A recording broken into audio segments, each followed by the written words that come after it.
திரு நாகராஜ், இன்றைக்கும் தொடர்ச்சியாக முதலமைச்சர் வைக்கிற ஒரு விமர்சனம், மத்திய அரசாங்கம் தமிழ்நாட்டினுடைய குரலை கேட்கல அப்படிங்கிறார். இன்றைக்கும் மீனவர் பிரச்சனையில் எதிர்பார்த்த எந்த ஒரு நலனையும் செய்யலை அப்படின்னு இன்னைக்கு சட்டமன்றத்தில் பேசியிருக்கிறாரு.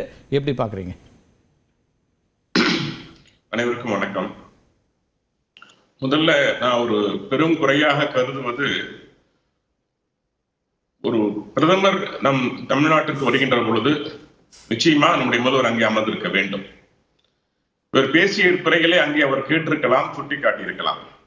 நிச்சயமாக ஜனநாயக ரீதியாக எங்கள் மோடி அவர்கள் பதில் கொடுத்திருப்பார்கள். மெட்ரோவுக்கு பணம் வேணும்னு கேட்டுட்டு போனார் இங்கிருந்து டெல்லிக்கு. உடனடியாக ஒதுக்கியவர் பாரத பிரதமர் நரேந்திர மோடி அவர்கள்.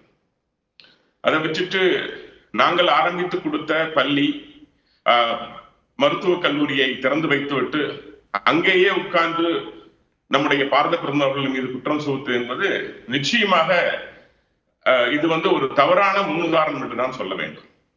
மத்திய அரசோடு இணைந்து சென்றால் பல்வேறு திட்டங்களை நடத்த முடியும் என்ற நிலை இருக்கின்ற பொழுது தொடர்ந்து விரோத போக்கை கடைபிடித்துக் கொண்டிருப்பது எந்த வகையிலும் தமிழ்நாட்டுக்கு நல்லதல்ல என்பதை முதல்வர் அவர்கள் புரிந்து கொள்ள வேண்டும்.